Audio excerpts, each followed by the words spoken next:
Google पे जाके ये सर्च करो कि हनी एनएमआर टेस्ट या Chinese sugar honey NMR test, तब आपको समझ में आएगा कि इंडिया में जो न्यूज़ फैला है कि इंडियन शहद मिलावटी है या जर्मनी में जो शहद इंडिया से जाती थी वो सब फेक निकली है। तो आपका होमवर्क ये है कि कैसे इंडियन शहद इंडिया की लेबोरेटरी में पास हो गया, बट जर्मनी के लेबोरेटरी में जब टेस्टिंग हुआ तो सारी इंडियन शहद मिलावटी निकली। वो लोग क्या स्पेशल टेस्ट किए हैं। बट होमवर्क करने से पहले हमारा पूरा ब्लॉग तो देख लो, नहीं तो बिना थियोरी क्लास के आप चले जाओगे होमवर्क करने तो समझ में नहीं आएगा।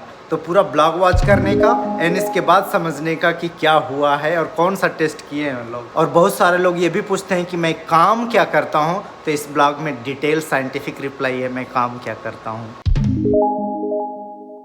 गुड मॉर्निंग, आज है दिसंबर 9, 2020 और चैलेंज का नवा दिन है। और first of all happy birthday to myself. अरे हमारा बर्थडे है आज। ये लड़का अभी तक नहीं बोला है, जब तक नहीं बोलेगा मेरा बर्थडे नहीं कंप्लीट हो सकता है। एक कमेंट और एक लाइक तो बनता है हमारे बर्थडे के ऊपर, और अगर सब्सक्राइब नहीं किए हैं तो सब्सक्राइब करके बड़ा गिफ्ट दे दीजिए। अभी हो रहा है सुबह के 7 और हमारा बेबी एक जग गया है और एक बेबी सो रहा है और हमको भागना है जल्दी से लैब। हैप्पी बर्थडे और एक बार जोर से, हैप्पी बर्थडे एक बार और जोर से। Happy birthday song. हाँ गाओ। Happy birthday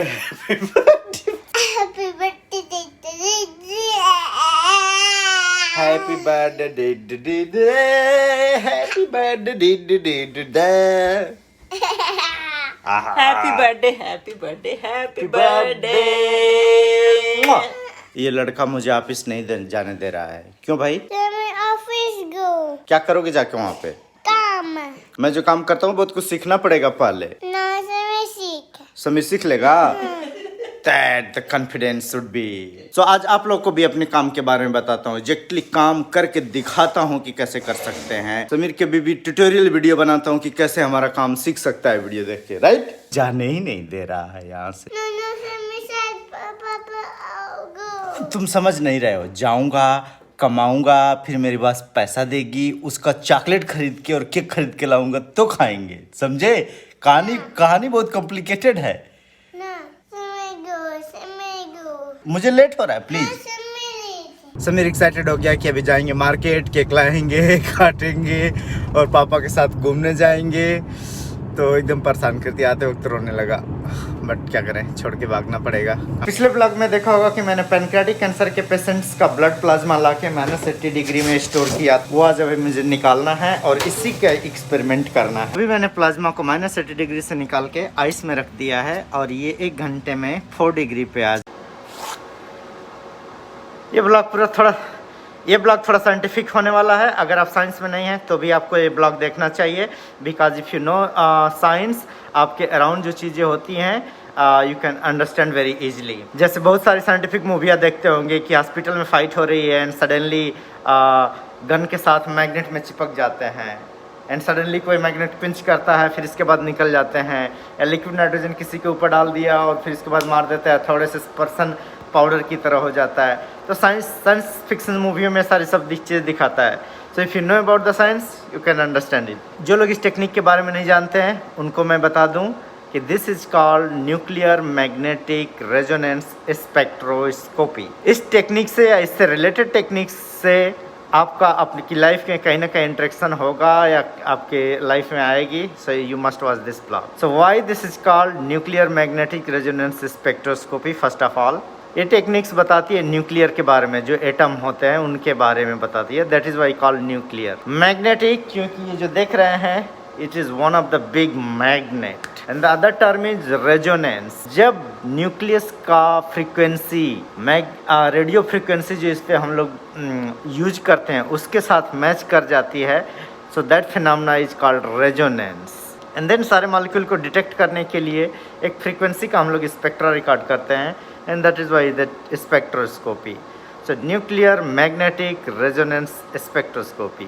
and this technique is mother of MRI। आज के ब्लॉग में दिखाएंगे प्लाज्मा का NMR कैसे करते हैं और कैसा स्पेक्टर आता है, क्या इन्फॉर्मेशन होती है। और मैं जा रहा हूँ इंस्ट्रूमेंट को ऑप्टिमाइज करने। पर्स निकालना होता है क्योंकि क्रेडिट कार्ड के अंदर जो मैग्नेटिक स्ट्रिप होती है, ये मैग्नेट उसको ख़राब कर देता है। तो ये सारी चीज़ें और सारी मैग्नेटिक चीज़ें, घड़ी वगैरह है, सब हमें हटाना पड़ता है। कोई भी मैग्नेटिक चीज़ पास में नहीं होनी चाहिए, नहीं तो वो बहुत हार्ड मैग्नेट है एंड खींच लेगा। जो लोग साइंस में नहीं हैं, थोड़ा सा मैं बता दूं टेक्निक के बारे में। ये मैग्नेट है, इसके अंदर जो लगा हुआ है केबल वगैरह, वो मेन डिटेक्टर है, उसके अंदर हम सैंपल डालेंगे। ये इसका इलेक्ट्रॉनिक कंट्रोल है। केमिस्ट्री में NMR होता है, सिंपली एक होता है, बट इसमें MRI और NMR दोनों हैं, इसलिए बिग कंसोल है। एनिमल वगैरह करना है, इसके लिए डिटेक्टर है। एंड ये big high powerful work station है। जो स्टैंडर्ड सैंपल हमने डाला था उसमें था वाटर, ड्यूटेरियम जिसको हैवी वाटर बोलते हैं, और सुक्रोज। तो ये सुक्रोज का स्पेक्ट्रा आ रहा है। इंस्ट्रूमेंट को मैंने ऑप्टिमाइज कर लिया है। ऑप्टिमाइज क्या किया है, सैंपल जब इसके अंदर डालते हैं तो जो मैग्नेट सैंपल के अराउंड मैग्नेटिक फील्ड जनरेट करता है वो होमोजेनियस है कि नहीं है, सारा इलेक्ट्रॉनिक्स काम कर रहा है कि नहीं कर रहा है। जैसे प्लाज्मा में वाटर होगा और वाटर मुझे नहीं चाहिए, तो वाटर को कैसे सप्रेस करके हटा देंगे, और बाकी चीज़ें हमें चाहिए तो वो कैसे करेंगे, ये सारी चीज़ें ऑप्टिमाइज कर लिए हैं। सो हर एक केमिकल के अंदर एटम होते हैं डिफरेंट टाइप के, जैसे प्रोटॉन हो गया, कार्बन हो गया, फास्फोरस हो गया, नाइट्रोजन हो गया, हाइड्रोजन, ये सब रहता है। सो हमने हाइड्रोजन यानी प्रोटॉन स्पेक्ट्रा रिकॉर्ड किया हुआ है। कार्बन भी रिकॉर्ड कर सकते हैं अगर ज़रूरत पड़ी। मैं साइंस बता रहा हूँ और लास्ट में एक बहुत अच्छा होमवर्क दूंगा जो अभी काफ़ी न्यूज़ में चल रहा है। Keep watching this blog. ये है ट्यूब और इसके अंदर कोई भी केमिकल डाल सकते हैं एक सोल्यूशन के अंदर। इसके अंदर है सुक्रोज, वाटर और हैवी वाटर। इससे जा रहा हूँ मैं अपने इंस्ट्रूमेंट को ऑप्टिमाइज करने। ऐसा ही सेटिंग अंदर है। So I just doing the simulation outside, किए जाएगा तो अंदर ऐसे ही फिट जाए। अगर आपका सैंपल का कंसंट्रेशन कम है और इस पतली ट्यूब में नहीं हो रहा है तो मोटी ट्यूब में भी रिकॉर्ड कर सकते हैं, बट उसके लिए दूसरा डिटेक्टर लगाना पड़ता है।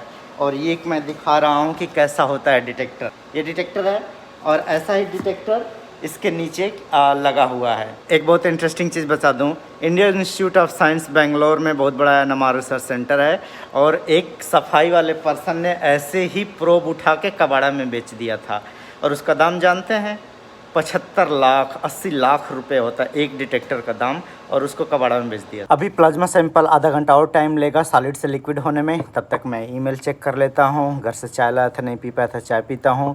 और आज मेरा बर्थडे है, बहुत सारे लोग फेसबुक पे व्हाट्सएप पे मैसेज कर रहे हैं, तो उनको थोड़ा रिप्लाई दे लेता हूँ। इस चीज़ का भी रियलाइज़ किया है, बॉलीवुड में साइंस मूवियाँ कम बनती हैं, हॉलीवुड में बहुत ज़्यादा साइंस फिक्शन मूवियाँ बनती हैं। होता है हमारे सारे रिलेटिव और जानने वालों के थ्रू हॉस्पिटल की रिपोर्ट में ये क्या लिखा है, चाहे इस रिपोर्ट को पढ़ के बताओ क्या लिखा है। मोस्ट ऑफ द लोग हम लोग नहीं जानते हैं साइंस के बारे में, इसलिए वो रिपोर्ट नहीं समझ पाते हैं। अगर थोड़ा सा साइंस के बारे में जाने तो सारी चीज़ें हम लोग समझ सकते हैं। So we should always promote science, we should learn science और anything science and science. Patient से ब्लड लेने के बाद सीरम या प्लाज्मा हम लोग कलेक्ट करते हैं, डिपेंडिंग अपॉन कि क्या हमें चाहिए, सीरम या प्लाज्मा। तो इस तरह का क्लियर सोल्यूशन आता है।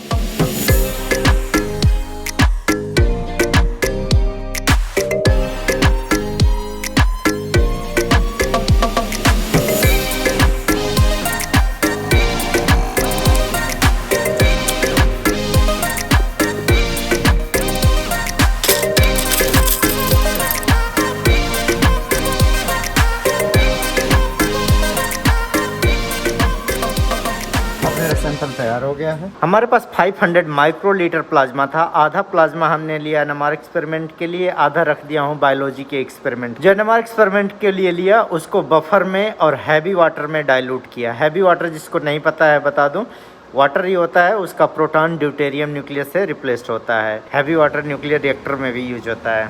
डाइल्यूट कर लिया और उसको मिक्स करके मैंने NMR ट्यूब में भर लिया है। अब जा रहा हूँ एक्सपेरिमेंट करने। और इसको क्लीन करना पड़ता है कि आपके हाथ अगर में ऑयल वगैरह है या जिनके ऑयली स्किन होती है वो ना हो, या सैनिटाइज़र लगाए हो तो सैनिटाइज़र नहीं लगना चाहिए, क्योंकि वो सबका सिग्नल आने लगेगा इसमें।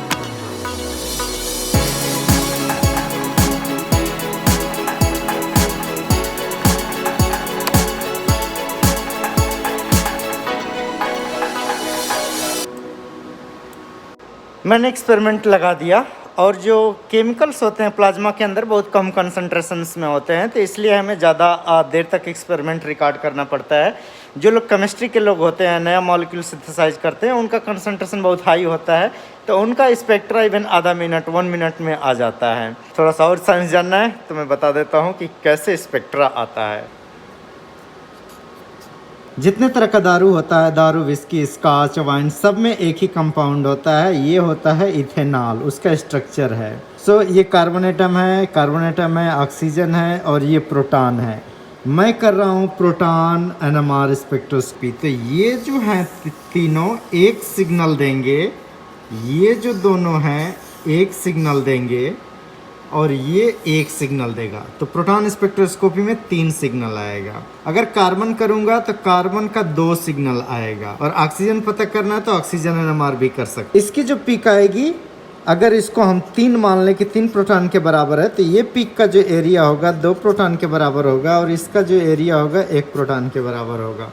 तो इसी से हम लोग क्वांटिफाई कर लेते हैं कि कंसंट्रेशन कितना है, ये भी बता लेते हैं। दारू वाला कंपाउंड ही NMR पे फर्स्ट टाइम हिस्ट्री में रिकॉर्ड किया गया। जब बहुत अच्छे इंस्ट्रूमेंट पे जब करके देखते हैं हम लोग, तो ये जो पीक होती है एक्चुअली ये 3 पार्ट में डिवाइड हो जाती है और ये पीक 4 पार्ट में और ये वाली पीक वाली एक ही पार्ट में रहती है। तो ये जो प्रोटॉन यहाँ है कार्बन से टच है, कार्बन इस कार्बन से, और तो ये आपस में इंटरेक्ट करते हैं। तो इसकी वजह से जो पीक होती है ये वाली, ये 3 में डिवाइड हो जाती है और इसकी वाली पीक 4 में।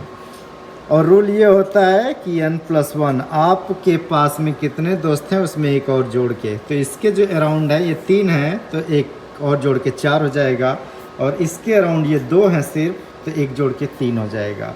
और इसका एक क्यों आता है, देयर इज थोड़ा यहाँ पे ज़्यादा साइंस हो जाएगा तो इसलिए नहीं बता रहा हूँ। अभी जा रहा हूँ लंच करने और आज है हमारे खाने में सांबर एंड ब्राउन राइस। मेरा पहले वाला एक्सपेरिमेंट ख़त्म हो गया, दूसरा लगा दिया हूँ और आपको दिखाता हूँ कि क्या आया है स्पेक्ट्रा और कैसे आता है। सो ये देखिए, जो ब्रॉड हम्प है ना, ये प्रोटीन्स की वजह से इसमें प्रोटीन है। ये जो बिग हम्प दिख रहा है ना उठा हुआ, ये भी इसमें कितना एल्बुमिन और प्रोटीन होता है उसकी वजह से है। ये जो दोनों पीक देख रहे हैं, एक देख रहे हैं ग्लूकोज की वजह से है। तो बहुत सारे और भी मेटाबोलाइट्स हैं जैसे अमाइनो एसिड वगैरह होते हैं। जैसे ये एक पीक है लैक्टेट की, जब कभी हम लोग बहुत ज़्यादा काम करके टायर्ड हो जाते हैं तो टायर्डनेस जो आती है ना, मसल्स में लैक्टेट बढ़ जाता है, या कोई इन्फेक्शन होता है तो ये पीक बढ़ जाती है। मोटी मोटी पीक जो है ये सब कितना हमारे अंदर फैट है, ब्लड के अंदर चर्बी वगैरह उसका है। मेरे काम की जितनी सारे इंटरेस्ट है ना वो सारी पतली पतली पीक है, बट ये ब्रॉड पीक बहुत ज़्यादा आ गई है। तो मैंने एक दूसरा एक्सपेरिमेंट किया हुआ है कि इसमें जो बहुत ज़्यादा प्रोटीन और आ रहा था, मैंने एक टेक्निक यूज किया, उसको सप्रेस करके सिर्फ जो पतली पतली छोटे छोटे केमिकल्स हैं उनकी मैंने पीक रिकॉर्ड कर लिया है। और ये जो बीच में देख रहे हैं ये वाटर की पीक है जो सिलेक्टिवली हमने उसको दबा दिया है। सो कितनी फैसिनेटिंग टेक्निक है ना। इसी तरह सेम टेक्नोलॉजी पे MRI है। पेशेंट्स के अंदर ब्रेन में ट्यूमर कहीं रहती है, चारों तरफ वाटर है, चर्बी है, बहुत कुछ है, बट सेलेक्टिवली ट्यूमर के अंदर कौन सा से कंपाउंड बढ़ गए हैं जैसे कोलिन या ग्लूटामिन, ये सब उसको मेजर कर लेते हैं और बाकी चीज़ को हटा जाते हैं और आपके ब्रेन को कुछ टच भी नहीं करता है। कितनी फैसिनेटिंग टेक्नोलॉजी है।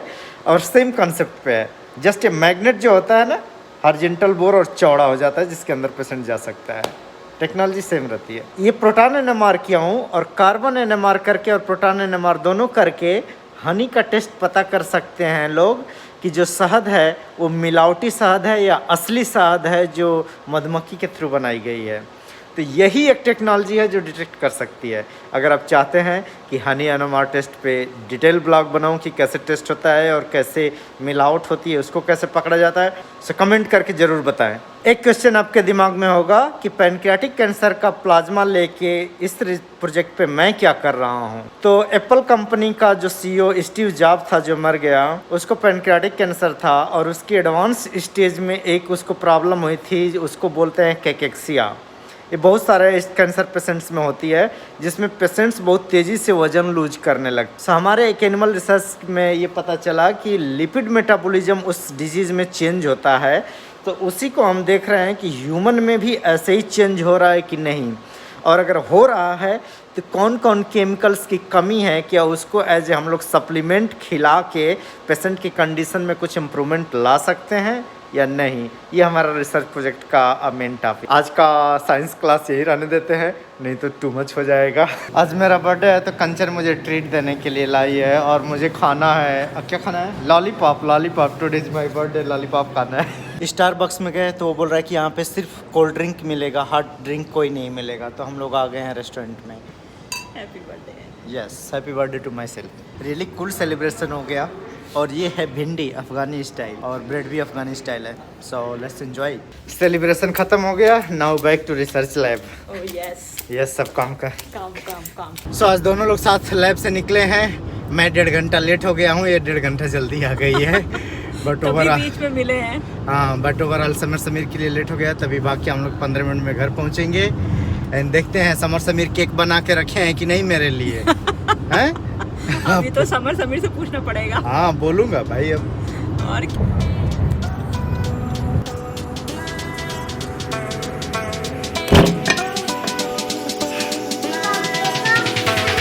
Pom pom pom song.